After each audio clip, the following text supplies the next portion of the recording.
नमस्कार मित्रों, एक बार फिर से हाजिर हैं हम आपके सामने नए वीडियो के साथ। कक्षा 8 की सामाजिक विज्ञान का ये 19वां अध्याय मुगल साम्राज्य का पतन और 18वीं शताब्दी का भारत जो है उसके ऊपर ये वीडियो है। हिस्ट्री का ये पार्ट है। इससे पहले ज्योग्राफी और पॉलिटिकल साइंस जो इस किताब में थी उसके उन दोनों पार्ट्स की वीडियोज यानी 18 पार्ट तक क्लियर हो चुके हैं। अब 19वां जो अध्याय है ये हिस्ट्री यानी इतिहास के विषय से संबंधित है। यहाँ से आगे 28 जो अध्याय तक ये पुस्तक है वहाँ तक हिस्ट्री का पार्ट ही चलेगा, इसलिए प्रत्येक एग्जाम के पॉइंट ऑफ व्यू से आपके लिए ये बहुत ही महत्वपूर्ण है। आप निरंतर रूप से अपने तैयारी को जारी रखें, किसी भी प्रकार की ढील उसमें नहीं आने दें। जैसे कोरोना महामारी के कारण पूरे देश में लॉकडाउन चल रहा है, जैसे जो ऑफलाइन कोचिंग्स हैं वो बंद हो गई हैं। आप किसी भी प्रकार का इंतज़ार नहीं करें कि एग्ज़ाम कब होगी या नहीं होगी। आप तो अपनी तैयारी को निश्चित रूप से और निरंतर रूप से जारी रखें। एग्ज़ाम चाहे जब हो, तैयारी कभी भी बेकार नहीं जाती है। इसलिए जब आपके पास काफ़ी वक्त है तो इस वक्त को तैयारी के रूप में उपयोग में लें। किसी भी प्रकार का समय खराब नहीं करें और निरंतर रूप से जारी रखें। आपने जो सपना टीचर बनने का या जो भी पद हासिल करने का देखा है उसको साकार करने के लिए आपको तैयारी ज़रूर करनी है। किसी भी प्रकार की मौज मस्ती आदि ज़्यादा नहीं करें, क्योंकि किसी भी प्रकार का वक्त आपने बर्बाद किया तो वो कभी भी वक्त जो है वो लौट के नहीं आता है। इसको आप भली प्रकार से जानते हैं। इसलिए दोस्तों, अपने तैयारी को निरंतर रूप से जारी रखें। कभी भी अपने तैयारी में कोई भी बाधा नहीं आने दें। निरंतर रूप से अपने तैयारी को जारी रखें। दोस्तों, ये वह समय है जब आप अपने तैयारी में ढील दे दोगे तो जब एग्ज़ाम की डेट घोषित हो जाएगी तो उस समय आपको बड़ी भारी पड़ेगा यह वक्त। यानी उस समय कवर करना सिलेबस को बहुत ही बड़ी बात हो जाएगी। इसलिए आप धीरे धीरे निरंतर रूप से जारी रखें अपनी तैयारी को और हमारे वीडियोज़ को देखते रहें, इनसे लाभ लेते रहें। जो भी प्रकार का अच्छा प्रभाव आपके लिए अपने तैयारी में पड़े, हमारे वीडियो से जो भी आपके लिए लाभ हो उसको आप कमेंट के रूप में ज़रूर बताएं। तो चलिए शुरू करते हैं। मुगल साम्राज्य का पतन और 18वीं शताब्दी का भारत। 18वीं शताब्दी के पूर्व में ही मुगल साम्राज्य का पतन शुरू हो गया था। औरंगजेब की मृत्यु 1707 ईस्वी में हुई थी। उस समय अधिकांश भारत पर उसका शासन था, परंतु 1730 ईस्वी तक मुगलों का प्रभाव केवल दिल्ली और उसके आसपास तक ही रह गए थे। यानी जब औरंगजेब की मृत्यु 1707 ईस्वी में हुई थी उस समय तक यानी उससे पहले अधिकांश भारत पर मुगलों का शासन था, लेकिन सन 1730 तक पहुंचते पहुंचते मुगलों का जो प्रभाव है वो केवल दिल्ली और उसके आसपास के क्षेत्र तक ही रह गया था। इलाहाबाद में हुई संधि में मुगल शासक शाह आलम द्वितीय ने अंग्रेजों के प्रभुत्व को मान लिया था। यानी जो मुगलों का शासक शाह आलम द्वितीय था उसने अंग्रेजों की अधीनता को स्वीकार कर लिया था। इस साम्राज्य का पतन इतने समय में यानी इतने कम समय में हो गया था या होगा, यह एक विचारणीय प्रसंग है। यानी ये बड़े सोचने की बात है कि जो साम्राज्य पूरे भारत पर फैला हुआ था उसका इतनी जल्दी पतन हो गया था। तो इसके क्या कारण थे, क्या बातें हुई थी? मुगल साम्राज्य के पतन को समझने के दौरान कई तरह के सवाल उठते हैं। क्या औरंगजेब के जो उत्तराधिकारी थे, यानी जो औरंगजेब के बेटा बेटी जो भी थे यानी उसके उत्तराधिकारी थे वो योग्य नहीं थे, जिसके कारण व्यवस्था नहीं चल पाई? क्या मुगल शासक व्यवस्था में कमी थी जिसके कारण ये साम्राज्य टूट गया? क्या मुगल साम्राज्य में रहने वाले लोगों ने ही मुगल शासन का अंदर से विरोध करके उसे खोखला बना दिया था? क्या ईस्ट इंडिया कंपनी इतनी शक्तिशाली बन चुकी थी कि उसकी सेना इतनी सुसज्जित एवं अनुशासित थी कि उन्होंने मुगलों को हरा दिया था? यानी ये बहुत से सवाल हैं जो सोचने पर विवश कर देते हैं कि जो मुगल साम्राज्य पूरे भारत पर कहीं तक फैला हुआ था और वो इतने कम समय में नष्ट भ्रष्ट हो गया। वैसे मुगल साम्राज्य का जो विघटन है वो इसके पूर्व ही प्रारंभ यानी औरंगजेब के पहले ही प्रारंभ हो गया था। औरंगजेब की धार्मिक, राजपूत, मराठा आदि नीतियों ने मुगल साम्राज्य के पतन का जो मार्ग था वो प्रशस्त कर दिया था। उसकी मृत्यु के उपरांत यानी औरंगजेब की मृत्यु के उपरांत पतन की गति तीव्र हो गई। मुगल साम्राज्य के पतन के जो प्रमुख कारण थे वो निम्न प्रकार से थे, उनको देखते हैं। तो सबसे पहला जो कारण बनता है मुगल साम्राज्य के पतन का, वह है औरंगजेब की धार्मिक नीति। यानी औरंगजेब की इस प्रकार की धार्मिक नीति थी, कैसी विधियों को वो अपनाता था, किन किन से प्रेम करता था, किन से नफरत करता था, इसमें देखते हैं। औरंगजेब की हिंदू, सिख, शिया मुसलमानों आदि के प्रति अनुदार नीति के परिणाम बहुत ही घातक सिद्ध हुए थे। यानी औरंगजेब जो था वो हिंदुओं से, सिख एवं शिया मुसलमानों से नफरत करता था। यानी धार्मिक कट्टरता, यानी मुसलमानों के प्रति, सुन्नी मुसलमानों के प्रति वो भक्ति से रहता था। यानी कि सुन्नी मुसलमानों को वो चाहता था, शिया मुसलमानों से नफरत करता था, हिंदू एवं सिखों से भी वो घृणा करता था। इस अनुदार नीति के ही परिणाम बहुत ही ज़्यादा घातक सिद्ध हुए थे।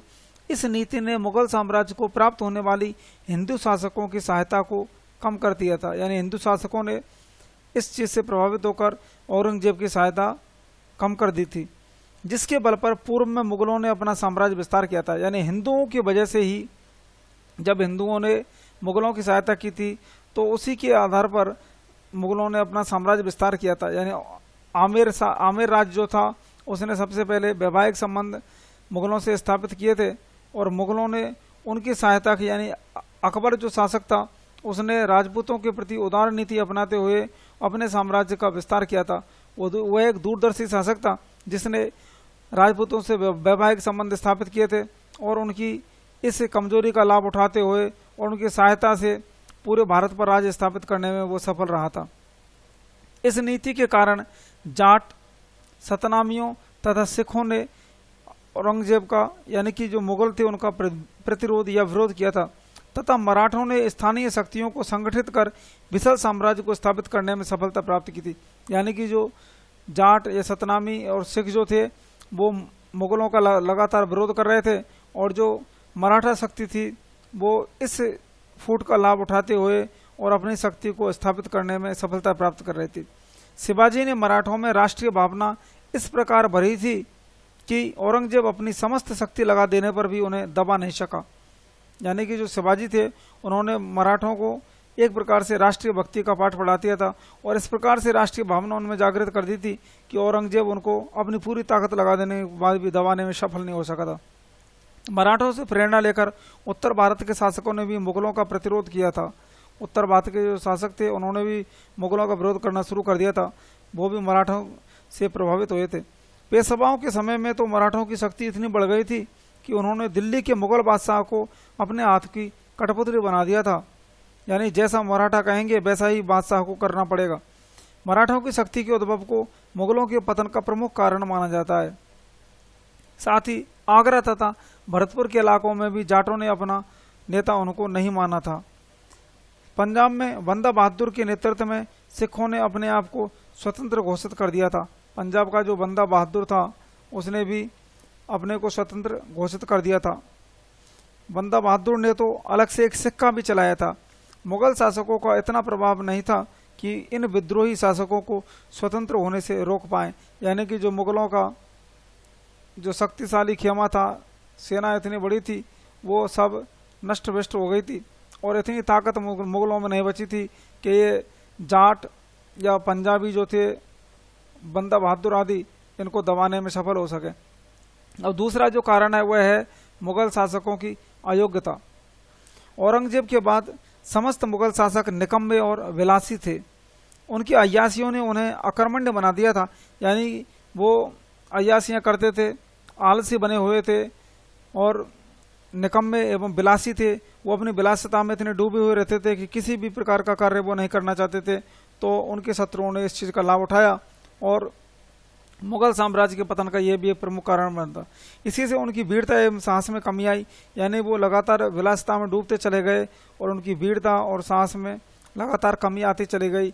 वो किसी भी प्रकार के युद्ध आदि करना या कोई किसी भी मराठा, पंजाबी, जाट आदि का प्रतिरोध करने की ताकत उनमें नहीं थी। यह नैतिक पतन ही उनकी पराजय का प्रमुख कारण बना था। अब अगला जो पॉइंट है वह है अमीरों या सरदारों का पतन। शाही परिवार के सदस्यों के साथ साथ उनके अमीरों का भी पतन हो गया था। वे विलासी जीवन व्यतीत करने लगे थे और अपने स्वार्थ के लिए आपस में गुटबाजी कर लड़ने भी लगे थे। अमीर अयोग्य और चरित्रहीन हो गए थे। गुटबाजी के कारण अयोग्य और चरित्रहीन हो गए थे। उन्हें अपने राज्य की किसी भी प्रकार की चिंता नहीं थी।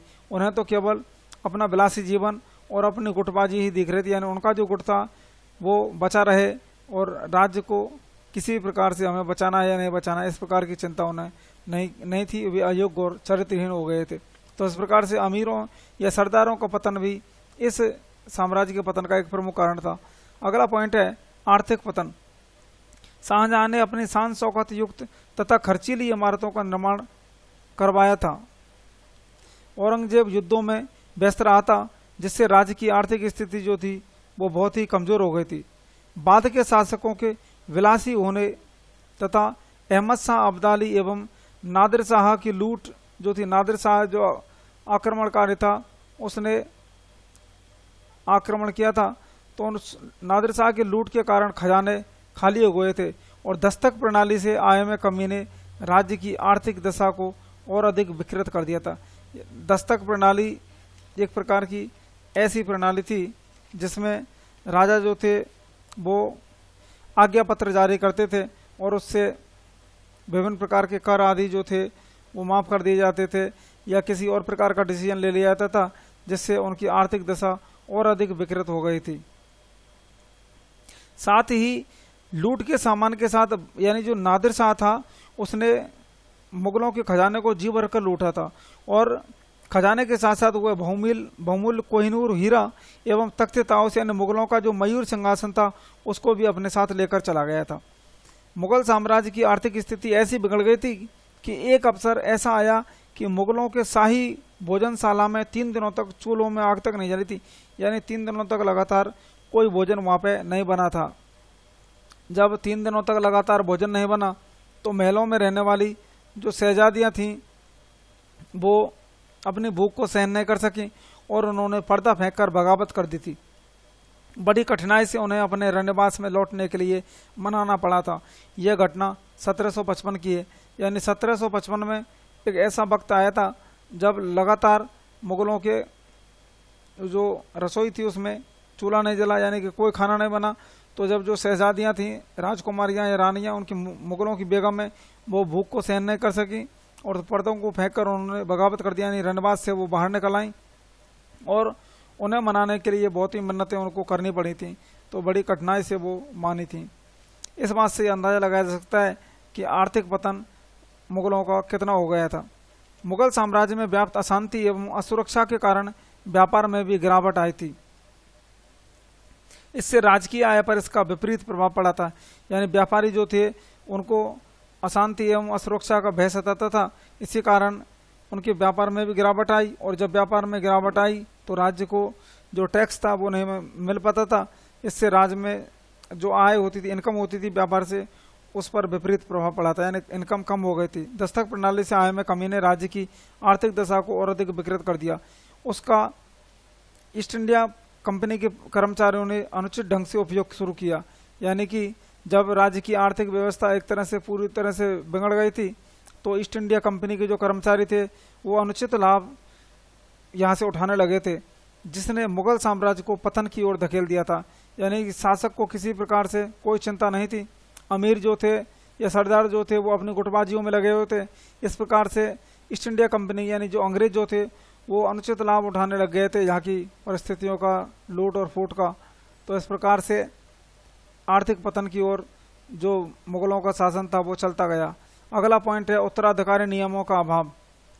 मुगल साम्राज्य में उत्तराधिकार के लिए नियमों का अभाव था। यहाँ कोई निश्चित नियम नहीं था कि शासक की मृत्यु के बाद उसका बड़ा पुत्र ही शासक बनेगा, जैसे हमारे यहाँ राजपूत शासकों में होता था कि शासक का जो बड़ा पुत्र है वही गद्दी पर बैठेगा, यानी राजा के हटने के बाद जो राजकुमार बड़ा था, सबसे ज्येष्ठ और योग्य था, वही शासन करेगा। लेकिन यहाँ पर यानी मुगलों में ऐसा उत्तराधिकार का कोई नियम नहीं था और वहाँ पे लगातार उत्तराधिकार युद्ध हुआ करते थे और इसका निर्णय तलवार के बल पर होता था। इससे राज्य को बहुत हानि पहुँचती थी।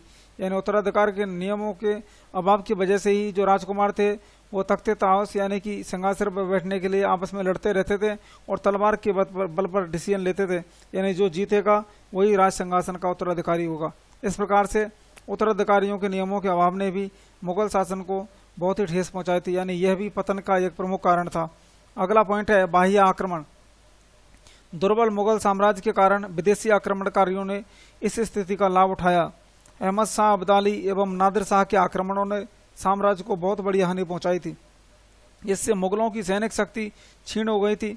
इस अवसर का लाभ उठाकर अनेक सूबों के सूबेदार स्वतंत्र हो गए थे, यानी अन्य जो छोटे मोटे राज्य थे, सूबे थे, उन्होंने भी अपने आप को स्वतंत्र घोषित कर दिया था। यानी कि जब उन्होंने देखा कि मुगलों की जो सेना है वो अपने शत्रुओं का ही प्रतिरोध नहीं कर पा रही है, तो यानी जो नादिर शाह या अहमद शाह अब्दाली जब आक्रमण करने आए थे तो उनका प्रतिरोध वो नहीं कर सके थे और हार गए थे। तो ऐसी स्थिति का लाभ जो छोटे मोटे सरदार थे उन्होंने भी उठाया और अपने आप को स्वतंत्र घोषित कर दिया। अगला पॉइंट है राष्ट्रीयता का अभाव। मुगल काल में अधिकतर शासक राष्ट्रीय दृष्टिकोण के शासक नहीं हुए थे। उन्होंने विभिन्न पंथों को मानने वाले लोगों में एकता की भावना का संचार नहीं किया था। औरंगजेब हिंदुओं तथा सिया मुसलमानों से नफरत करता रहता था। ये शासक अपनी प्रजा एवं सूबों के पदाधिकारियों में राष्ट्रीयता की भावना नहीं भर सका था। अब अगला पॉइंट रहेगा यूरोपीय जातियों का आगमन। 8वां पॉइंट है यूरोपीय जातियों का आगमन। मुगल काल में पुर्तगाली, अंग्रेज, फ्रांसीसी एवं डच लोग समुद्री मार्ग से भारत आए थे तथा व्यापार के माध्यम से उन्होंने मुगलों की सत्ता को धीरे धीरे कम कर दिया था। यानी ये जो जातियां थीं, पुर्तगाली, अंग्रेज, फ्रांसीसी एवं डच या हॉलैंड से आने वाले लोग जो थे वो व्यापार करने के लिए भारत में आए थे, लेकिन धीरे धीरे इन्होंने मुगल साम्राज्य की कमजोरियों का लाभ उठाना प्रारंभ कर दिया था। कुछ समय बाद अंग्रेजों एवं फ्रांसीसियों में राजनीतिक सत्ता स्थापित करने के लिए संघर्ष हुआ था, जिसमें अपनी सामुद्रिक शक्ति के बल पर अंग्रेजों ने विजय प्राप्त की थी। अर्थात मुगलों के पतन का अंतिम कारण अंग्रेजों की ईस्ट इंडिया कंपनी थी, जो भारत में व्यापार के लिए बनी थी, लेकिन अवसर पाकर उसने अपना साम्राज्य स्थापित कर लिया था। यानी कि पुर्तगाली, अंग्रेजी, फ्रांसीसी एवं डच लोग जो आए थे, उनमें से अंग्रेजी एवं फ्रांसीसियों के बीच यहाँ भारत में अपना व्यापार जमाने के लिए या सत्ता को जमाने के लिए संघर्ष हुआ था, जिसमें जो अंग्रेज जो थे उनके पास नौसैनिक शक्ति थी। इस नौसैनिक या समुद्री शक्ति के ऊपर ही इन फ्रांसीसियों पर इन्होंने विजय प्राप्त की और बाद में भारत में ये ईस्ट इंडिया कंपनी जो व्यापार करने के लिए बनी हुई थी वो प्रमुख रूप से सत्ता में आ गई और अपना यहाँ राज्य स्थापित कर लिया था। अब इस प्रकार से ये जो कारण थे ये मुगल साम्राज्य के पतन के लिए प्रमुख रूप से जिम्मेदार रहे थे। अब 18वीं सदी के भारत के बारे में जानते हैं। 18वीं सदी में भारत के या दक्षिण भारत में मराठा तथा उत्तरी भारत में सिख एवं जाट शक्ति से हुए संघर्ष ने मुगल साम्राज्य को कमजोर एवं विखंडित कर दिया था। 18वीं सदी में भारत के विभिन्न भागों में प्रमुख राजनीतिक जो शक्तियां थी वो इस प्रकार थी। यानी 18वीं सदी जो थी उसमें भारत में प्रमुख शक्तियां कौन कौन सी थी, इस बारे में हम सबसे पहले पता लगाएंगे। तो सबसे पहली जो शक्ति है वह है मराठा। मराठा साम्राज्य की स्थापना महाराष्ट्र में शिवाजी ने की थी। शिवाजी एवं उनके उत्तराधिकारियों ने औरंगजेब के विरुद्ध निरंतर संघर्ष किया था और 18वीं सदी के पूर्वार्ध में मराठा साम्राज्य में छत्रपति के स्थान पर पेशवा अधिक शक्तिशाली हो गए थे। यानी पेशवा जो थे वो 18वीं शताब्दी के पूर्वार्ध में छत्रपति के स्थान पर अधिक शक्तिशाली हो गए। तो सबसे पहले छत्रपति ही शक्तिशाली था, यानी शिवाजी के आगे छत्रपति लगता था, यानी छत्रपति शिवाजी ने कहा जाता था। लेकिन 18वीं सदी के पूर्वार्ध में यानी जब 18वीं सदी स्टार्ट हुई तो इस छत्रपति के स्थान पर पेशवा अधिक शक्तिशाली हो गए। तो महाराष्ट्र में जो मराठा साम्राज्य की स्थापना की थी वो शिवाजी ने की थी। पेशवा बाजीराव ने मराठा शक्ति का प्रचार भारत के मालवा, गुजरात एवं बुंदेलखंड आदि में किया था। यानी पेशवा बाजीराव जो था वो काफ़ी शक्तिशाली शासक था, जिसने इस मालवा, गुजरात एवं बुंदेलखंड तक मराठों का जो राज्य था उसको फैलाया था।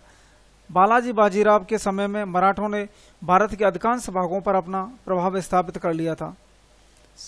1752 ईस्वी तक आते आते मुगल सम्राट एवं वजीर भी मराठों के नियंत्रण में आ गए थे। 1752 तक मुगल सम्राट एवं वजीर जो थे वो भी मराठों के नियंत्रण में आ गए थे। इन्होंने भी इनकी सत्ता को पूरी तरह से मान लिया था। 1761 के पानीपत के तृतीय युद्ध में मराठा शक्ति को आघात लगा था। इसके बावजूद उस समय भारत की सबसे प्रबल शक्ति जो थी वो मराठा ही थी। अंग्रेजों ने मराठों के साथ 3 बार युद्ध करके उनको अपने अधीन कर लिया था। तो मराठा जो थे एक प्रमुख शक्तिशाली शासक थे।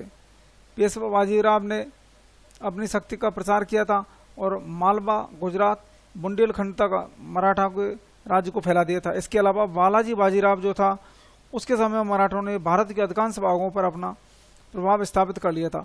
लेकिन सबसे शक्तिशाली जो शासक था और मराठे राज्य का जो संस्थापक था वह था शिवाजी, छत्रपति शिवाजी। 18वीं सदी के पूर्वार्ध में मराठा साम्राज्य में छत्रपति के स्थान पर पेशवा अधिक शक्तिशाली।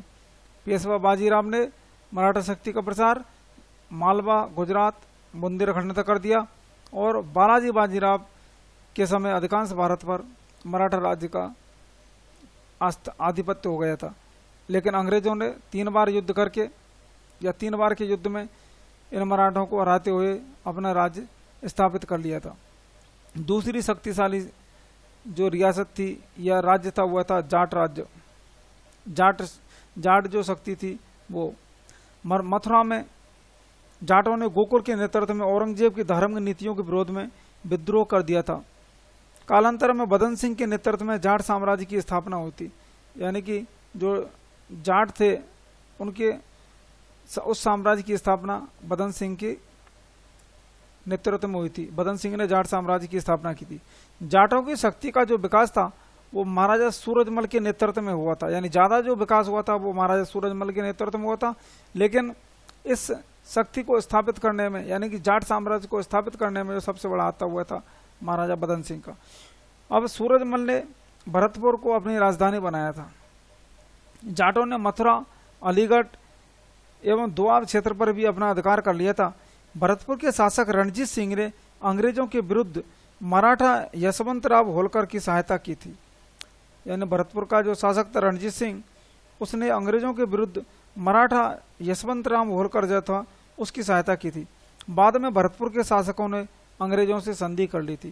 तो ये तथ्य है वो नोट करने लायक है कि अंग्रेजों के विरुद्ध मराठों की यानी कि यशवंतराव होलकर जो था यशवंतराव होलकर की जो सहायता थी वो किसने की थी अंग्रेजों के विरुद्ध? तो महाराजा रणजीत सिंह जो हैं रणजीत सिंह उन्होंने यशवंतराव होलकर की सहायता की थी। अब अगला जो राज्य वह है हैदराबाद। अगली शक्ति हैदराबाद। 18वीं सदी के पूर्वार्ध में मुगलों के मनसबदार निजाम चिनकिल लिच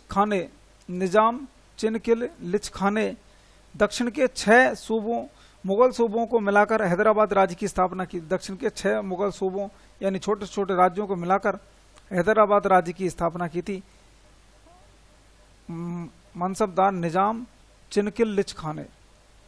निजाम पर मुगल सत्ता का जो प्रभाव था वो नाम मात्र का था। यानी निजाम जो था वो मुगल साम्राज्य की सत्ता को नहीं मानता था। अब वह एक स्वतंत्र शासक बन गया था। उसके साम्राज्य विस्तार की योजना को मराठा पेशवा ने तोड़ दिया था। मराठों ने उसे पालखेत के युद्ध में पराजित किया था। यानी ये जो चिनलिच खां था उसको पालखेत के युद्ध में मराठों ने पराजित कर दिया था। बाद में जो निजाम था वो पराजित होने के बावजूद भी हैदराबाद का निजाम शक्तिशाली था। यानी मराठों से पालखेत के युद्ध में यद्यपि वो हार गया था लेकिन फिर भी वो बहुत शक्तिशाली शासक था। अब बाद में उसने जो निजाम जो था उसने अंग्रेजों से सहायक संधि कर ली थी। यानी मराठों की जो शक्ति थी उससे छुटकारा पाने के लिए निजाम ने अंग्रेजों से सहायक संधि कर ली थी। अब अगली जो शक्ति है वह है अवध की। अवध में मुगल सूबेदार शहादत खां ने स्वतंत्र व्यवहार आरंभ कर दिया था। यानी शहादत खां जो मुगल सूबेदार था उसने स्वतंत्र व्यवहार प्रारंभ कर दिया। इसने नादिर शाह के आक्रमण के समय महत्वपूर्ण भूमिका निभाई थी। नादिर शाह का जब आक्रमण हुआ था तो शहादत खां जो था उसने एक महत्वपूर्ण भूमिका निभाई थी। बाद में अवध का शासक शुजा-उद-दौला जो था वो बक्सर के युद्ध में अंग्रेजों से हार गया था और अवध अंग्रेजों के नियंत्रण में आ गया था। यानी कि नादिर शाह के आक्रमण के समय महत्वपूर्ण भूमिका निभाने वाला था सूबेदार शहादत खां, जिसने अवध में मुगल सूबेदार जो ये सादत खां इसने स्वतंत्र व्यवहार प्रारंभ किया था, लेकिन इसका बाद का जो शासक था शुजाउद्दौला वो बक्सर के युद्ध में अंग्रेजों से हार गया और इस प्रकार से ये जो अवध रियासत या अवध जो राज था वो अंग्रेजों के नियंत्रण में आ गया। अगला जो शक्तिशाली राज्य था वह था बंगाल। बंगाल राज्य की स्थापना मुर्शीद कुली खां ने की थी। तो बंगाल राज्य मुर्शीद कुली खां, और बंगाल के अलावा इन्होंने बिहार एवं उड़ीसा क्षेत्र पर भी अधिकार कर लिया था। यानी मुर्शीद कुली खां जो था जिसने बंगाल राज्य की स्थापना की, और बंगाल के अलावा बगल का जो पड़ोसी यानी बिहार एवं उड़ीसा राज्य का जो क्षेत्र था उस पर भी इसने अपना अधिकार कर लिया था। उसके उत्तराधिकारियों के शासनकाल में मराठों ने बंगाल से उड़ीसा को छीन लिया था। यानी कि जिस मुर्शीद कुली खां ने बिहार, बंगाल एवं उड़ीसा को एक कर दिया था, उसके ही जो उत्तराधिकारी थे उनसे जो मराठा थे उन्होंने उड़ीसा को छीन लिया था। 1757 की प्लासी के युद्ध में अंग्रेजों के सेनापति क्लाइव ने सिराजुद्दौला को हराकर बंगाल पर अधिकार कर लिया था। यानी क्लाइव जो था उसने बंगाल के किले को फतेह करते हुए सिराजुद्दौला को वहां से हटा दिया। यह काम 1757 के प्लासी के युद्ध में हुआ था। अंग्रेज सेनापति का नाम था क्लाइव। अगली जो शक्ति है वह है मैसूर की, या मैसूर का राज्य। दक्षिण भारत का जो अगला राज्य है वह है मैसूर। मैसूर पर वाडियार वंश के राजाओं का शासन था। वाडियार वंश के राजा वाडियार राज करते थे मैसूर पर। 18वीं सदी के मध्यकाल में उसके सेनापति हैदर अली ने मैसूर पर अधिकार कर लिया था। यानी हैदर अली जो इस वाडियार वंश के राजाओं का सेनापति था उसने 18वीं सदी के मध्य मैसूर पर अधिकार कर लिया। हैदर अली और उसके पुत्र टीपू सुल्तान का अंग्रेजों से निरंतर संघर्ष होता रहा था। टीपू सुल्तान एक प्रमुख शक्तिशाली शासक था और अपना जो पिता था हैदर अली उसका एक प्रमुख बहादुर बेटा था। इसने निरंतर अंग्रेजों से युद्ध किए थे। 4 युद्धों के पश्चात अंग्रेजों ने मैसूर पर अधिकार कर लिया था। यानी टीपू सुल्तान ने जब 4 युद्ध अंग्रेजों से किए तो उन युद्धों में लगातार क्षति उसको होती गई और इन युद्धों के पश्चात उसने यानी अंग्रेजों ने इस मैसूर पर अपना अधिकार कर लिया था। हैदर अली जो था वो एकमात्र ऐसा शासक था जो सिपाही होते यानी साधारण सिपाही होते हुए और मैसूर का जो तख्तो ताज था या मैसूर की गद्दी जो था उस पर जाकर बैठा था। यानी किसी समय एक सिपाही था, फिर उसका सेना का सेनापति बना वाडियार वंश के राजाओं का, और ऐसी कूटनीतिक चालें चलते हुए उसने सफलता हासिल की कि मैसूर के तख्तो ताज पर वो एक दिन जाके बैठ गया था। उसका पुत्र था टीपू सुल्तान जो बहुत ही बहादुर था और उसने निरंतर रूप से अपने साम्राज्य का विस्तार किया। एक अंग्रेज जो थे उनको रोके रखा और 4 युद्धों को संघर्ष करने के बाद जो मैसूर था वो अंग्रेजों के अधिकार में चला गया था।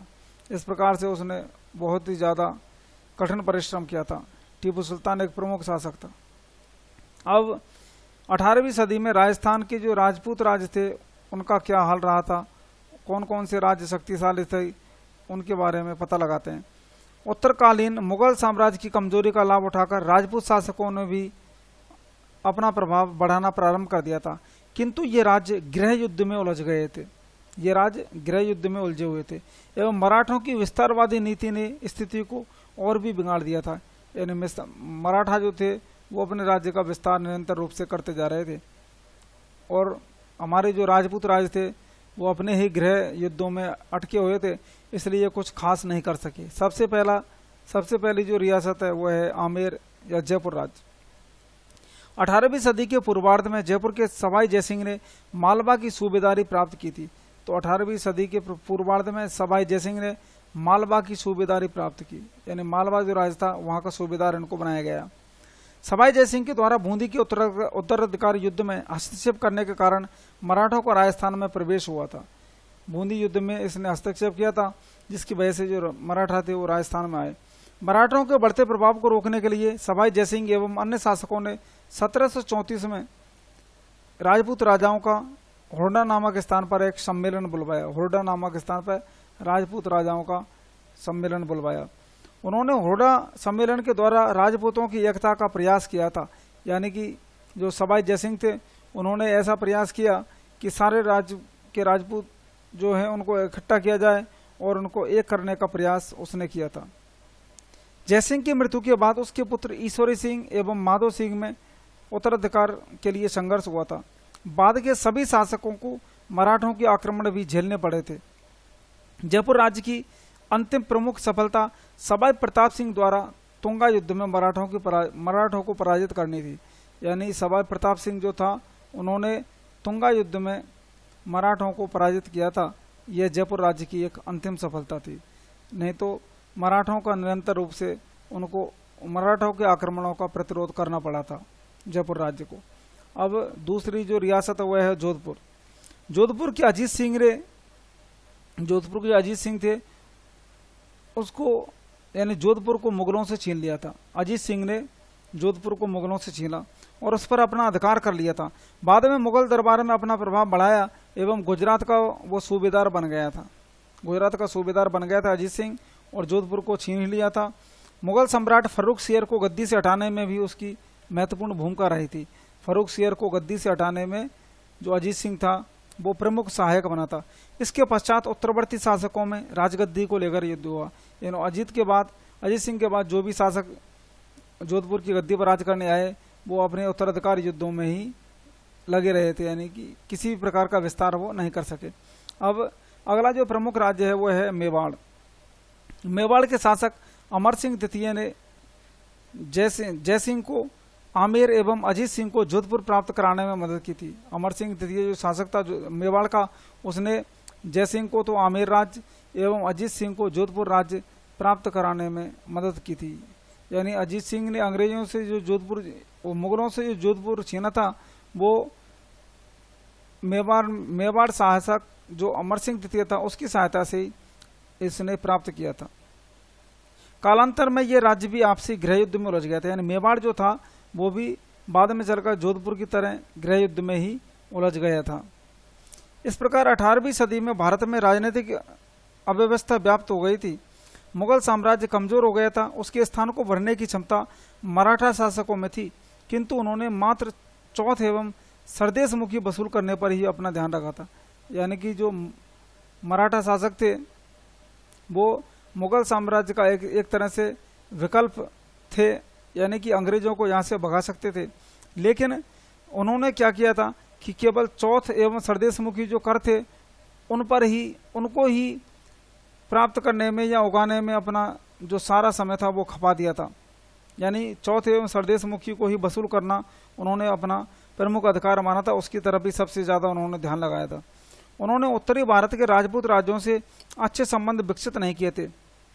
यानी कि चौथ एवं सरदेश मुखी जो कर थे उनको उगाना ही उन्होंने प्रमुख कर्तव्य माना। जिस प्रकार से औरंगजेब ने हिंदू राजाओं एवं सिख आदि से लाभ नहीं उठाया था, उसी प्रकार से ये जो मराठे थे ये तो केवल अपना जो कर था उसको उगाने तक ही सीमित रहे थे। इन्होंने ज़्यादा कुछ लाभ उनकी योग्यता से या जो शक्ति थी उनसे नहीं उठाया था। परिणाम स्वरूप पानीपत के तृतीय युद्ध में उन्हें अहमद शाह अब्दाली के विरुद्ध राजपूतों तथा अन्य भारतीयों की शक्तियों का सहयोग प्राप्त नहीं हुआ था। यानी मराठे जो थे उन्होंने राजपूतों से कोई अच्छे संबंध नहीं बनाए थे, उनकी सहायता भी सही ढंग से नहीं किया करते थे और जोर जबरदस्ती से अपने करों को ही वो उगाना अपना अधिकार समझते थे। तो जब उन पर पानीपत के तृतीय युद्ध में अहमद शाह अब्दाली का आक्रमण हुआ था तो उस समय राजपूत राजाओं एवं अन्य भारतीय शक्तियों का सहयोग उन्हें नहीं मिल पाया था, जिससे मराठों को इस युद्ध में पराजित होना पड़ा था। राजपूत शासक भी अपने गृह युद्धों के कारण अपनी शक्ति का विस्तार नहीं कर पाए थे। भारतीय शासकों की इस कमजोरी का लाभ अंग्रेजों ने उठाया और उन पर प्रभुत्व स्थापित कर लिया था। अब 18वीं सदी में भारतीय समाज एवं संस्कृति का क्या हाल था ये देखते हैं। भारतीय समाज में हिंदू एवं मुसलमान दोनों ही निवास करते थे। इनमें समान रीति रिवाज प्रचलित थे। यानी हिंदू मुसलमानों की संस्कृति इस प्रकार से मिली हुई थी कि कोई किसी प्रकार का भेदभाव इनमें नहीं था और कोई भी इनमें भेद बड़ी मुश्किल ही से ही कर पाता था। यानी कि इनमें समान रीति रिवाज थे, किसी प्रकार की कोई ज़्यादा भेदभाव इनमें नहीं थे। तो में जातियाँ जो थीं वो व्यवसाय पर आधारित थीं। व्यवसाय के आधार पर ही जातियां बटी हुई थी तथा समाज में दो वर्ग थे।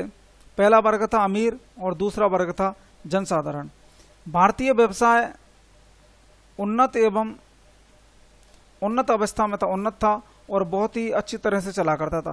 बंगाल एवं दक्षिण भारत के वस्त्र दुनिया भर में प्रसिद्ध थे। भारतीय माल की जो मांग थी वो विदेशों में भी बहुत ज़्यादा थी, यानी विदेशों के बाजार में भारतीय माल की जो मांग थी वो बहुत ही ज़्यादा थी। किंतु 18वीं सदी के उत्तरार्ध में अंग्रेजी नीतियों ने भारतीय व्यापार को पूरी तरह से नष्ट भ्रष्ट कर दिया था। यानी अंग्रेज जहाँ यहाँ पर आए थे तो उन्होंने भारतीय व्यापार को बुरी तरह से प्रभावित किया था। मुगल साम्राज्य के कमज़ोर होने के बाद, यानी मुगल साम्राज्य जब कमज़ोर होता चला गया था तो यहाँ के जो कलाकार थे वो क्षेत्रीय राज्यों में चले गए थे। परिणाम स्वरूप देश के विभिन्न हिस्सों में कला का विस्तार तीव्र गति से हुआ था। देश के विभिन्न हिस्सों में कला का तेजी से विकास हुआ क्योंकि मुगल साम्राज्य के जो प्रमुख चित्रकार या कलाकार थे वो छोटे छोटे राज्यों की तरफ चले गए थे और वहाँ के राजाओं ने इनके लिए प्रमुख रूप से प्रेशर दिया था। यह हम राजस्थान कला एवं संस्कृति में जो विभिन्न हमने वीडियोज बनाए हैं उनके माध्यम से क्लियर कर चुके हैं और आप सभी को इसके बारे में बताते। कांगड़ा एवं राजपूत चित्रकला शैलियों में नए नए विशेषताएं आई और राजस्थान में इसी काल में जाट शासकों ने डीक के महल भी बनवाए थे। यानी कि राजस्थान में जो कांगड़ा एवं राजपूत शैलियाँ हैं वो राजपूत चित्रकला शैली हैं। इन दोनों चित्रकला शैलियों में नई नई विशेषताएं उभर कर आई थी क्योंकि जो मुगलों के कलाकार थे वो इन क्षेत्रों में आ गए थे और यहाँ पर जो राजा थे उन्होंने इनको अच्छी तरह से रखा था और इन कलाकारों ने अपनी कला का विस्तार यहाँ पर किया था। नए नए शैलियाँ, चित्रकला शैलियाँ, स्थापत्य कला आदि का विस्तार इन्होंने किया था। राजस्थान में इसी काल में जाट शासकों ने डीक के महल बनवाए। सवाई जयसिंह ने जयपुर शहर बसाया। सवाई जयसिंह जो थे उन्होंने 1727 में जयपुर शहर की स्थापना की थी और भारत में इन्होंने 5 वेधशालाएं या जंतर मंतर का निर्माण करवाया था। सवाई जयसिंह ने इन्होंने जयपुर जो है वो सबसे बड़ी सौर वेधशाला है। दिल्ली, बनारस, उज्जैन आदि स्थानों पर वेधशालाओं का निर्माण जो था वो कराया था। 5 सौर वेधशालाएं निर्मित की थी इन्होंने। प्रताप सिंह के दरबार में, यानी सवाई जो प्रताप सिंह थे उन्होंने जयपुर में हवा महल का निर्माण करवाया था। सवाई प्रताप सिंह के दरबार में ही राधा गोविंद संगीत सार जैसा ग्रंथ लिखा गया था। यानी प्रताप सिंह जो थे वो स्वयं प्रमुख विद्वान थे और विद्वानों एवं चित्रकारों, साहित्यकारों आदि को आश्रय दिया करते थे। इसके दरबार में गंधर्व 22 ही जैसे विद्वान रहते थे। यानी प्रमुख 22 विद्वान थे जिन्हें गंधर्व 22 ही कहा जाता था, वो सवाई प्रताप सिंह से संबंधित थे। इसी काल में पंजाब में हीर रांझा भी लिखा गया था। हीर रांझा जो ग्रंथ है वो 18वीं सदी के आसपास ही लिखा गया था पंजाब में। भारत की अन्य भाषाओं में भी कई ग्रंथों का निर्माण हुआ था। जयसिंह जो थे उन्होंने 5 सौर वेधशालाओं का निर्माण जयपुर, मथुरा, उज्जैन, दिल्ली एवं बनारस में की थी। और जयपुर की जो सौर वेधशाला है वो सबसे बड़ी है। यहाँ प्रमुख ऊंचाई नापने के यंत्र, राम यंत्र आदि जो हैं वो रखे हुए हैं। इस प्रकार से जयसिंह ने बहुत ही विकास यहाँ पर किया था। अब कुछ शब्दावली है उसके बारे में पता लगाते हैं। सबसे पहले दस्तक, ये एक प्रकार का आज्ञा पत्र होता था। इस दस्तक की वजह से ही, यानी इस आज्ञा पत्र की वजह से ही मुगल जो साम्राज्य था वो आर्थिक रूप से अक्षम हो गया था, यानी आर्थिक रूप से बहुत कमज़ोर हो गया था। विभिन्न प्रकार के दस्तक जारी किया करते थे मुगल शासक। चौथ, मराठों द्वारा अन्य शासकों से लिया जाने वाला सुरक्षा कर, यानी कि जो मराठे थे वो किसी राजा को यह आश्वासन दिया करते थे कि हम आपकी सुरक्षा करेंगे, कोई भी शासक आप पर आक्रमण नहीं करेगा, इसके बदले आपको टैक्स देना होगा तो उस टैक्स को ही चौथ कहा जाता था। अगला कर है सरदेश मुखी, मराठा क्षेत्र के शासकों से लिया जाने वाला कर। यानी मराठे जो थे जहाँ पे शासन करते थे उस क्षेत्र के अंतर्गत जो शासक आते थे उनसे जो कर लिया जाता था उसको सरदेश मुखी कहा जाता था। और चौथ जो था वो मराठा शासक अन्य किसी शासक को सुरक्षा देने के लिए करते थे। यानी बाहर का शासक जहाँ पे मराठा राज्य नहीं था, लेकिन यदि कोई राज्य सहायता लेना चाहता है तो इस सहायता के बदले या सुरक्षा के बदले उनको चौथ नामक कर देना पड़ता था। इस प्रकार से ये दो कर थे जिन्होंने राजपूत शासकों से सहायता लेने से मराठों को वंचित कर दिया। यानी जो मराठे जो थे वो तो केवल अपना कर्तव्य समझते थे चौथ एवं सरदेश मुखी को उगाना, और राजपूत एवं अन्य शासक थे उनसे वो आत्मीय संबंध स्थापित नहीं कर सके। इसलिए पानीपत के तृतीय युद्ध में अहमद शाह अब्दाली के विरुद्ध जो मराठे थे उनको सहायता नहीं मिली और वो हार गए। अब कुछ वस्तुनिष्ठ प्रश्न है उनको देख लेते हैं। औरंगजेब की मृत्यु कब हुई थी? 1706 ईस्वी में, 1707 ईस्वी में, 1708 या 1709 ईस्वी में?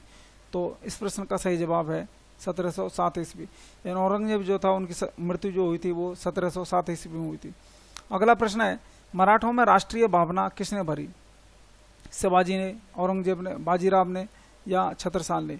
तो शिवाजी जो था उसने मराठों में प्रमुख राष्ट्रीय भावना भरी और जो मराठा राज्य की स्थापना की थी वो महाराष्ट्र में शिवाजी ने ही की थी। अगला प्रश्न, बंदा बहादुर कहाँ का शासक था? हरियाणा का, दिल्ली का, पंजाब का या कर्नाटक का? तो बंदा बहादुर जो था वो पंजाब का शासक था जिसने मुगलों की शक्ति को नहीं माना था और अपने आप को स्वतंत्र घोषित कर दिया था। अगला प्रश्न है मुगल काल में कौन सी यूरोपीय जातियां व्यापार करने आई थी? पुर्तगाली, अंग्रेज, फ्रांसीसी, डच या सभी? तो ये सभी जातियां थी वो समुद्री मार्ग से आई थी और भारत में यूरोप से आने वाली जातियां हैं मुगलों के समय आई थी और व्यापार करने के लिए आई थी। लेकिन अंग्रेजी और फ्रांसीसी जातियों में प्रमुख संघर्ष हुआ जिसमें समुद्री सेना की सहायता से यानी नौसैनिक शक्ति की वजह से अंग्रेजों ने विजय प्राप्त की और व्यापार करने के लिए आए थे, लेकिन यहाँ के शासक ये बन बैठे थे। तो सर्वाधिक जो अपना सिक्का है वो अंग्रेजों ने यहाँ पर जमाया था। तो इस प्रकार से इस प्रश्न का जवाब ऑप्शन नंबर 4 यानी जो सभी जातियां हैं वो व्यापार करने के लिए मुगलों के समय आई थी। अगला प्रश्न है किसके नेतृत्व में जाट साम्राज्य की स्थापना हुई थी? सूरजमल, बदन सिंह, अवधेश या रणजीत सिंह? तो बदन सिंह जी के नेतृत्व में जाट साम्राज्य की स्थापना हुई थी। सूरजमल ने भरतपुर को राजधानी बनाया था यानी इसका विस्तार सूरजमल ने किया था। रणजीत सिंह ने महाराव होलकर की सहायता की थी अंग्रेजों के विरुद्ध। अगला प्रश्न है बंगाल की स्थापना किसने की थी? मुर्शीद कुली खान ने, शुजाउद्दौला ने, अमर सिंह ने, निजामुद्दीन ने? तो मुर्शीद कुली खान ने बंगाल की स्थापना की, बाद में बिहार एवं उड़ीसा को भी अपने इसमें राज्य में मिला लिया, लेकिन शुजाउद्दौला बाद में हार गया था। अगला प्रश्न है सवाई जयसिंह ने राजपूतों का होंडा सम्मेलन कब बुलाया? 1733, 1734, 1735 या 1736 में? तो 1734 होल्डा नामक स्थान पर राजपूतों का सम्मेलन सवाई जयसिंह ने बुलवाया जिससे सारे राजपूतों को इकट्ठा किया जाए और उनकी जो शक्ति है उनको एक किया जाए और प्रमुख जो बाह्य शक्ति है उनको हराने का प्रयास किया जाए। तो अंतिम प्रयास था सवाई जयसिंह का जिसकी सहायता से सारे राजपूतों को एक करने का प्रयास किया गया था। अगला प्रश्न है गंधर्व बाई जी किसके दरबार में थी? सवाई प्रताप सिंह, माधो सिंह, जय सिंह, राम सिंह? तो सवाई प्रताप सिंह जो थे उनके दरबार में गंधर्व बाईशी नामक 22 विद्वान रहते थे जो विभिन्न विषयों से संबंधित थे। विभिन्न प्रकार से इसने जयपुर राज्य का मान बढ़ाया था। सवाई प्रताप सिंह जो थे वो स्वयं एक विद्वान थे और विभिन्न संगीत, राधा गोविंद संगीत सार आदि ग्रंथों की रचना भी की थी और स्वयं ब्रज निधि नाम से कविता आदि किया करते थे। तो ये था आज का वीडियो दोस्तों। पसंद आए तो लाइक करें, शेयर करें और सब्सक्राइब करना ना भूलें। आपने अच्छे अच्छे कमेंट्स हमको लिखते रहें जिससे हम मोटिवेट होकर और भी अधिक आपके लिए अच्छी वीडियो लाएं। निरंतर रूप से वीडियोज आपको आते रहेंगे। हम ये प्रयास करेंगे कि विभिन्न विषयों पर जल्दी से जल्दी वीडियोज आपके लिए लाएं। आप अपनी तैयारी को निरंतर रूप से जारी रखिए। आपने जो सपने देखा है उसको सच करने में हम आपके कदम से कदम मिला के साथ चलते रहेंगे। आप अपनी तैयारी को निरंतर जारी रखें, फिर आपसे एक बार कह रहे हैं, जिससे आपको बाद में पछताना नहीं पड़े और आप अपना जो स्थान है वो सुनिश्चित कर सकें। सफलता आपके लिए ज़रूर मिलेगी। स्वस्थ रहें, व्यस्त रहें, मस्त रहें। जय हिंद, जय भारत।